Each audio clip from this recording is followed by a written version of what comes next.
राम राम साथियों। पर्चे वाले बाबा तो आपने बहुत देखे होंगे, पर अब मैं खुद बाबा बन गया हूँ। आइए मैं पहला पर्चा खोलता हूँ एक नाम का। नाम आप जानते हैं? बागेश्वर धाम। आइए ये पर्चा उन्हीं के नाम का है। इस पर्चे को लेकर शर्मिंदा मत होइएगा, गुस्से में मत होइएगा, पहले पर्चे की पूरी सच्चाई जान लीजिएगा। नाम धीरेन्द्र कुमार शास्त्री। जन्म 4 जुलाई 1996 को जन्म होता है छतरपुर के गड़ा गांव के अंतर्गत। जाति गर्ग ब्राह्मण। माँ का नाम सरोज गर्ग। पिता का नाम राम गोपाल गर्ग। भाई का नाम शालिग्राम गर्ग। परंतु ये शालिग्राम गर्ग अब गायब कहाँ हो गया है, क्या आप जानते हैं? नहीं जानते हो। दिमाग से हटा दिया गया। ये भी है कहाँ? ये जेल के अंदर है दोस्तों। जेल के अंदर गया क्यों? अपने भाई की वजह से। ये प्राइवेट गार्ड हुआ करता था बागेश्वर धाम के अंदर ही। तो एक समय ये रात में 12 बजे आता है शराब पी करके। ये वहां पर मारपीट करता है पिस्टल लेके लोगों के साथ में।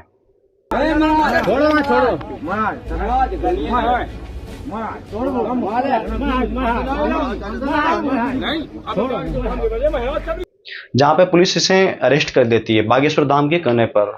बाद में माफी भी मांगता है, परंतु इसे जेल करवाई जाती है अपने भाई के कहने पर। बागेश्वर धाम बालाजी की महिमा जो कि आज तक हमारे कारण बागेश्वर महाराज जी की और धाम की सनातनी हिंदुओं की छवि हुई है, उस विषय को लेकर हम पूज्य बालाजी सरकार और बागेश्वर महाराज से क्षमा मांगते हैं। सॉरी वो चश्मा लगाना भूल गया था। पर्चा अभी पूरा नहीं हुआ है दोस्तों मेरा। 2021 22 जुलाई के अंदर पहला दरबार लगता है।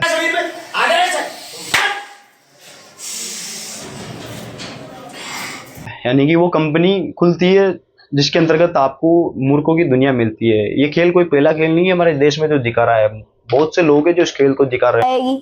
आशीर्वाद है, बच्चों के लिए चिंतित है। आशीर्वाद कृपा बनेगी, जो काम करते हैं वही बिगड़ जाए। फिर आइए आगे जानते हैं बाबा के बारे में। पर्चे में मैंने सब लिखा है, पर्चा आपके बीच में मेंशन करूंगा। बाबा के ऊपर पहला केस लगाते हैं श्याम मानव। कौन है श्याम मानव? भारतीय संस्था का वो व्यक्ति जो सरकार के द्वारा नियुक्त किया गया है। किस चीज के लिए? ब्लैक मैजिक, ऐसे अपराध जो भी हो रहे हैं जो बाबाओं के खिलाफ होते हैं, ये वही श्याम मानव है जिसने राधे माँ को पकड़ाया था। ये वही श्याम मानव है जिसने आसाराम को पकड़ाया था। ये श्याम मानव अब बागेश्वर बाबा के पीछे पड़ चुका है। आइए जानते हैं इस कहानी को। सबसे पहले श्याम मानव केस लगाते हैं काला जादू का। उसके साथ में ही श्याम मानव एक चैलेंज देते हैं बाबा को। केवल दिव्य शक्ति सिद्ध करने के लिए आइए और 2 बार आप अगर ये सिद्ध कर पाए 90% करेक्ट, तो मैं आपके चरणों पर माथा टेकूंगा आपसे। इस बात का सबूत भी हमें उनकी वीडियो से मिलेगा। आइए देखते हैं वीडियो को। उनको सामना करना चाहिए हमारा। लोग हमारे सामने दरबार बागेश्वर बालाजी के दरबार में बैठते हैं, वो आए, जो हमें प्रेरणा लगेगी वो हम लिखेंगे। श्याम मानव 2 चैलेंज लेकर आते हैं। पहला चैलेंज, इसमें एक कमरे के अंदर 11 व्यक्ति होंगे। बाबा उन 11 व्यक्तियों का नाम बताएंगे, पता बताएंगे, उनकी आयु बताएंगे। अगर ऐसा चैलेंज को बाबा एक्सेप्ट कर लेते हैं तो श्याम मानव उन्हें 50 लाख रुपए गवर्नमेंट की तरफ से दिलवाएंगे। इस चैलेंज में वो विजेता बनते हैं तो जो श्याम मानव है आजीवन उनकी सेवा करेंगे। इस बात की उन्होंने बात संपूर्ण रूप से वीडियो में कही है। केवल दिव्य शक्ति सिद्ध करने के लिए आइए और 2 बार आप अगर ये सिद्ध कर पाए 90% करेक्ट, तो मैं आपके चरणों पर माथा टेकूंगा। आप एक्सेप्ट नहीं करते हैं। तीसरा बाबा के ऊपर जो केस लगता है वह लड़कियों की तस्करी का। आप लोग कहाँ के हो? नहीं हो कहाँ के?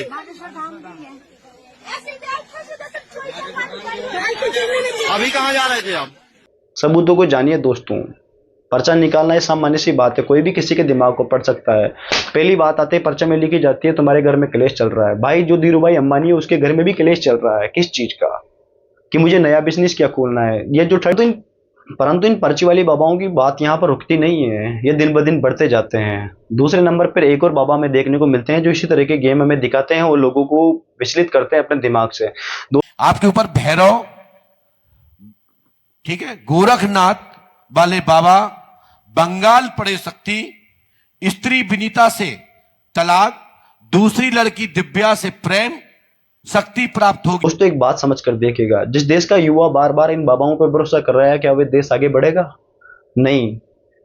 अगर ये बाबा कुछ खेल जानते तो ये हमारी पुलिस की मदद क्यों नहीं करते हैं? हमारी पुलिस के पास इतने केस पेंडिंग पड़े हैं जिनके जो हत्यारे हैं या फिर जिनके जो क्रिमिनल्स हैं उनको हम पकड़ नहीं पा रहे हैं, क्योंकि संपूर्ण रूप से जानकारी हमारे पास है ही नहीं। ये क्यों नहीं बता देते हैं? ऐसा एक केस बागेश्वर बाबा के पास आता है जहां पर एक महिला आती है, वो कहते हैं कि मेरा हार चोरी हो गया। बाबा उस चोर का नाम क्यों नहीं बताते? मोबाइल नंबर क्यों नहीं बताते हैं? या फिर उस हार की जो राशि होती है उसे उस महिला को क्यों नहीं दे देते हैं? प्रभु पता मैं आपसे बहुत टाइम से मिलना चाहती हूँ, बहुत टाइम से, लेकिन आज आपकी कथा सुनने आए हम। हमारा हार चोरी हो गया, लगभग 1-1.5 लाख का होगा। अब हम आपसे ये जानना चाहते हैं कि वो हमें मिलेगा या नहीं मिलेगा। मेरा तो विश्वास है कि मुझे मिल जाएगा, और इन्होंने मेरे से बोला अगर नहीं मिला ना तो भगवान से आप पे से विश्वास हटा दूं मैं। आज हुआ है? हाँ आज ही हुआ है। बड़े नालायक हैं। कर्म कर्म में ही ऐसा करते, और जो भी चेतना बल पर, गुरु कृपा बल पर हमसे बनेगा, हम पूर्ण मदद करके कोशिश है कि आप लोगों का मिल जाए। होता तो बाबा ड्रीम 11 पे टीम क्यों नहीं बना लेते? हर दिन 3 करोड़ रुपए जीतते। ये वो नंबर होता 3 करोड़ रुपए डेली जीतने का, जो बाबा इतने पैसे जीत चुके होते। बाबा 3-3 करोड़ रुपए करके इतने पैसे जीत चुके होते हैं, जिनका इनकी कथाओं से नहीं मिलता है। परंतु बाबा के पास अगर कुल संपत्ति देखी जाएगी तो एक मोटरसाइकिल है, और फिर एक सामान्य परिवार और एक सामान्य सा घर से। परंतु जो प्राइवेट जेट में घूमने का बड़ा पाखंडी लगता है, इश्क का रोगी लगता है। नहीं साहब, खर्चा है, देश से विदेश जाने का खर्चा है, इनकी संस्था चलाती है। संस्था में पैसा आता कहाँ से है? ये दान के जरिए आता है दोस्तों। 2 तरीके के दान होता है, एक जो हम जैसे मिडिल क्लास चढ़ाते हैं 10 से 20 रुपए। दूसरा दान आता है जो हाई क्लास लोग चढ़ाते हैं, जिन्हें पैसा ब्लैक से व्हाइट करना होता है। इसके बारे में ज़्यादा नहीं बोलूंगा क्योंकि मैं कहानी को आगे बढ़ाना चाहता हूँ। नए बाबा होते हैं। अब श्याम मानव के बारे में मैंने पहले बात करी थी। श्याम मानव वो इंसान है जिसने हिंदू बाबाओं को नहीं पकड़ा, मुस्लिम मौलवियों को भी पकड़ा है।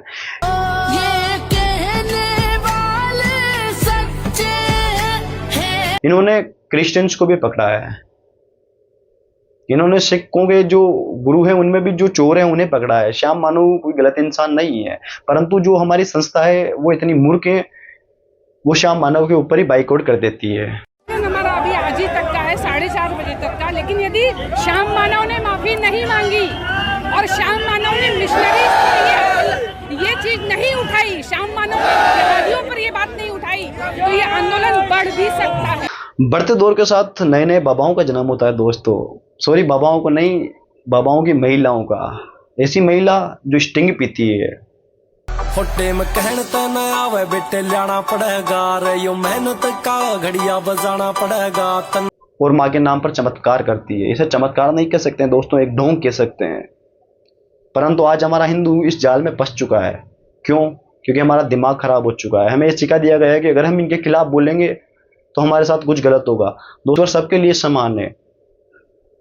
राम ने रामायण के अंतर्गत पहले ही लिखा गया है कि वो वही सोई राम रचि राखा, होगा वही जो राम ने रच रखा है। तो हम क्यों डर रहे हैं कर्म करने से?